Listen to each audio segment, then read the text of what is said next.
نحمدہ ونصلی علی رسولہ الکریم اما بعد۔ اس وقت کرونا نے پوری دنیا میں اپنے پنجے گاڑے ہوئے ہیں اور پوری دنیا اس عالمگیر وبائی مرض کا شکار ہے، اور خاص طور پر ملکوں کی معیشتیں بند ہو گئی، بین الممالک سفری رابطے منقطع ہو گئے، دنیا کے اسٹاک ایکسچینج، منڈیاں، کاروبار زندگی بند ہو کر کے رہ گیا، اور عجیب و غریب صورتحال ہے، جنگیں بند ہو گئی ہیں، دنیا کے اندر بین الممالک معاشی رابطے ختم ہو چکے ہیں، دنیا کی اسٹاک ایکسچینج بند ہو چکی ہیں، بینکوں کے کام بند ہو چکے، اور دنیا بھر کے اندر بے شمار معاشی سرگرمیاں، سیاسی سرگرمیاں، حکومتی سرگرمیاں ماند پڑ چکی ہیں۔ ایسے کڑے وقت کے اندر ہمیں خاص طور پر اہالیان پاکستان کو اس بات کا بطور خاص اہتمام کرنا چاہیے کہ ان کڑے اور مشکل ترین دشوار معاشی حالات کے اندر ہمیں ڈیلی ویجز کے مستحق ملازمین کی بھی مدد کرنی چاہیے، ہمیں اطراف پر نظر رکھنا چاہیے، ہمیں سفید پوشوں کا اس وقت جو بھرم ختم ہوتے چلا جا رہا ہے ان کی خصوصی مدد کا اہتمام کرنا چاہیے۔ اعزا اقربا ٹاؤن، محلے، علاقے کے اندر، اپنے پڑوس کے اندر، اپنے خاندان میں، اپنی کمیونٹی میں، اپنی برادری کے اندر جتنے افراد اس وقت راشن کے محتاج ہو چلے، دوائیوں کے محتاج ہو چلے، عام حالات کے اعتبار سے اس وقت شدید مشکلات کا شکار ہے، ان کی مدد و نصرت ضرور کرنی چاہیے۔ اور دیکھیں قرآن کریم نے مسلمانوں کے ایمان کی جو اصل علامتیں بیان کی، ان میں کھانا کھلانا ہے۔ سورہ دہر آیت نمبر 7-8 میں کیا؟ یطعمون الطعام علی حبی مسکینا و یتیما و اسیرا، اعلیٰ درجے کے مسلمان وہ جو یتیم قیدی کو اور مسکین کو کھانا کھلاتے ہیں۔ سورہ بلد آیت نمبر 13-14 او اطعام فی یوم ذی مسغبہ یتیما ذا مقربہ او مسکینا ذا متربہ، مٹی میں رلے ہوئے افراد،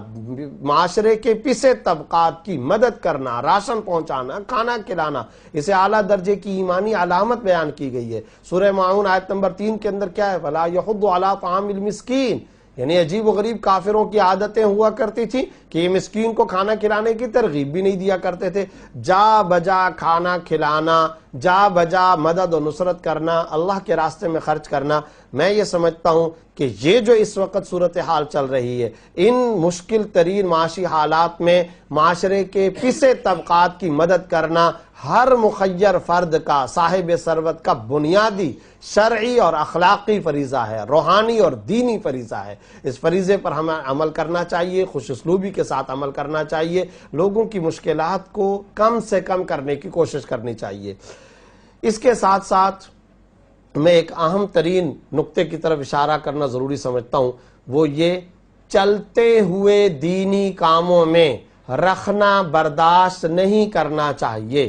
چلتے ہوئے دینی کام، چلتے ہوئے رفاہی کام، مثلا اس کی ایک مثال ہے، آپ جانتے ہیں تھیلیسیمیا کے کچھ لوگ مریض ہوا کرتے ہیں، چھوٹے چھوٹے بچے، کرونا کی وجہ سے ہاسپٹل بند، کرونا کی وجہ سے ساری سرگرمیاں بند، لیکن اس تھیلیسیمیا کے مریض پیشنٹ بچے کو تو خون چاہیے، اگر ان کو بلڈ عطیہ نہیں کیا جائے گا ان بچوں کا کیا بنے گا؟ ایسے حالات و واقعات ہمارے سامنے آ رہے اور وہ بچے تڑپ رہے،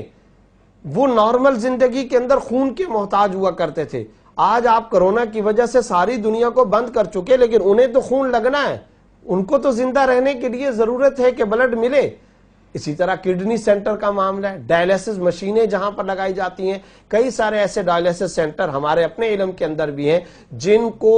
باقاعدہ ان حالات کے اندر بھی اور ویسے بھی عام حالات میں زکوٰۃ سے چلایا جاتا تھا۔ تو جہاں شرعی شرائط کے مطابق زکوٰۃ سے کڈنی سینٹر، زکوٰۃ سے ڈائلیسس مشینوں کے سینٹر چلائے جاتے ہوں، وہاں پر لوگوں کو ڈائلیسس کرانے کے لیے آنا ہے، مجبور ہیں وہ لوگ، کرونا کی صورتحال ابتر ہو یا مزید بگڑے یا ٹھیک ہو، ان کو بیچاروں کو ڈائلیسس پہ جانا ہے اور ڈائلیسس سینٹرز کا رخ کرنا ہے۔ ایسی صورتحال کے اندر ہمیں اطراف پر بڑی گہری نظر رکھنی ہے، ہمیں اطراف پر بڑی مشفقانہ نگاہ رکھنی ہے، کہیں ایسے کام جو رفاہی چلتے ہوئے کام جو ضرورت کے جان بچانے کے سینٹرز ہیں، کیا وہ بندش کا شکار تو نہیں ہو رہے، معاشی پریشانی اور ابتری کا شکار تو نہیں ہو رہے۔ اس کے ساتھ ساتھ ایک بہت ہی اہم ترین کام، چلتے ہوئے دینی کاموں کے اندر خلل برداشت نہ کیا جائے. خاص طور پر ہمارے ہندو پاک کے اندر، ہمارے پاکستان کے اندر،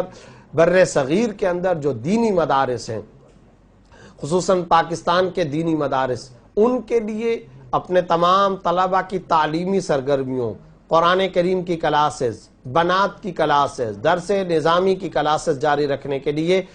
سب سے زیادہ جو مؤثر ترین صدقات و خیرات اور چیریٹی کو جمع کرنے کا مہینہ ہوتا ہے وہ رمضان کا مہینہ ہوتا ہے. اس میں مدارس کا باب ایک ایسا باب ہے جس میں زکوٰۃ ادا کرنے سے زکوٰۃ بھی ادا ہوتی ہے، اور اہل بصیرت علماء کرام نے جیسا کہ بتا رکھا ہے دین کی نشر و اشاعت اور دین کو فروغ دینے کا اجر و ثواب الگ سے ہے. یعنی ایک چلتا ہوا دینی کام ہے وہ چل رہا ہے، ایک چشمہ ہے جو علم و معرفت کا جو بہہ رہا ہے، جاری و ساری ہے، اسی کو اسی طریقے سے جاری و ساری رکھنا ہے، اور ہر لمحے آخری لمحے تک کوشش کرنی ہے کہ اسی طریقے سے یہ دینی چشمہ، معرفت کا چشمہ، توحید و سنت کا یہ چشمہ اسی طریقے سے جاری و ساری رہے. ساتھ ہی ساتھ ایک تو زکوٰۃ کا فریضہ ادا ہوتا ہے، صدقہ واجبہ کا فریضہ، منت، کفارہ، عشر، فدیہ،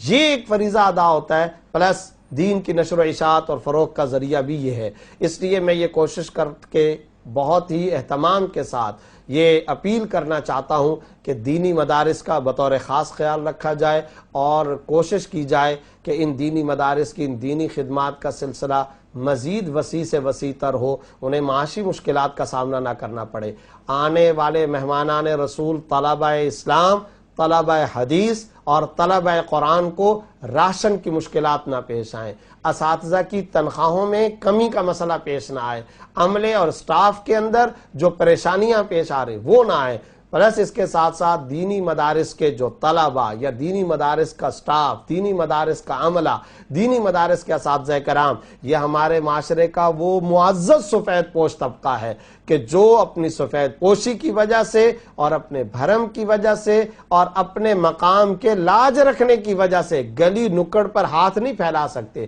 یہ بیگر نہیں بن سکتے ہیں. یہ مساجد کے ائمہ ہیں، یہ مدارس کے اساتذہ ہیں، یہ ہماری امت مسلمہ کی نئی نسل کے قرآن کریم کے اساتذہ ہیں، یہ نورانی قاعدہ حفظ و ناظرہ کے اساتذہ المدارس ہیں. ان اساتذہ مدارس کا نہ یہ لیول ہے، نہ یہ مقام ہے، نہ یہ درجہ ہے کہ جن محلے کے بچوں کو وہ پڑھاتے ہیں ان کے گھروں کے سامنے جا کر کے یہ ہاتھ پھیلائیں. یہ معاشرے کی ذمہ داری ہے، یہ مسلم معاشرے کی ذمہ داری ہے. اگر ڈاکٹر اس معاشرے کی ضرورت ہے، وکیل اگر اس معاشرے کی ضرورت ہے، اگر ایک پائلٹ اس معاشرے کی ضرورت ہے، اگر ایک انجینئر اس معاشرے کی ضرورت ہے، تو ان سب سے کئی گنا زیادہ ایک عالم دین، ایک حافظ قرآن، ایک استاذ حفظ، ایک مسجد کا امام، پیش امام اور خطیب، یہ بھی معاشرے کی ضرورت ہے. اگر یہ مسلمانوں کا معاشرہ ہے، اور یقیناً یہ مسلمانوں کا معاشرہ ہے، تو ان سے کئی گنا زیادہ یہ ہماری مدد کے اور ہماری توجہات کے مستحق ہیں. لا یصلون الناس الحافا، قرآن کریم کے اندر کچھ ایسے لوگوں کا تذکرہ اللہ رب العزت نے فرمایا کہ یحسبهم الجاہل اغنیاء من التعفف. ایک عام آدمی جو نا واقف ہوتا ہے، جو نا آگاہ ہوتا ہے، جو واقف اور ان کے حالات کی شناسائی نہیں رکھتا، وہ یہ سمجھتا ہے کہ شاید یہ سفید کپڑے پہننے والا امام مسجد یا یہ استاذ قرآن یا یہ استاذ الحدیث یا یہ استاذ التفسیر یا مدرسے کے اندر خدمت انجام دینے والا یہ فرد شاید بے ضرورت اور مستغنی اور مالدار ہے. ارے وہ مالدار نہیں ہے، وہ صرف اور صرف یہ کہ اپنے منصب کا لحاظ رکھتے ہوئے، اپنے مقام کی لاج رکھتے ہوئے ہاتھ نہیں پھیلاتا. اللہ نے ان کا کیسا خوبصورت پیرائے کے اندر تذکرہ فرمایا، یحسبهم الجاہل اغنیاء من التعفف. اس کی پاک دامنی کی وجہ سے ایک جاہل اور ناواقف آدمی اس کو غنی سمجھ بیٹھتا ہے، حالانکہ وہ غنی نہیں ہوتا. قبر کا حال قبر کا مردہ جانتا ہے، گھر کے حالات گھر کا فرد جانتا ہے. اسے معلوم ہے کہ اس کے بیوی بچوں اور گھر کے اندر اس وقت کیا معاشی سچویشن اور صورتحال چل رہی ہے. میری گزارش یہ ہے دینی مدارس کا فرسٹ پریورٹی پر خیال رکھا جائے، ان کی خدمات کے دائرے کو وسیع سے وسیع تر کرنے کی کوشش کی جائے، اور دینی کاموں کے اندر لگنے والے یہ جتنے طبقات ہیں ان کی مدد اور ان کی نصرت کو اپنا اولین اسلامی بنیادی فریضہ سمجھا جائے. اللہ مجھے اور آپ کو اس کی توفیق عطا فرمائے. وآخر دعوانا الحمدللہ رب العالمین.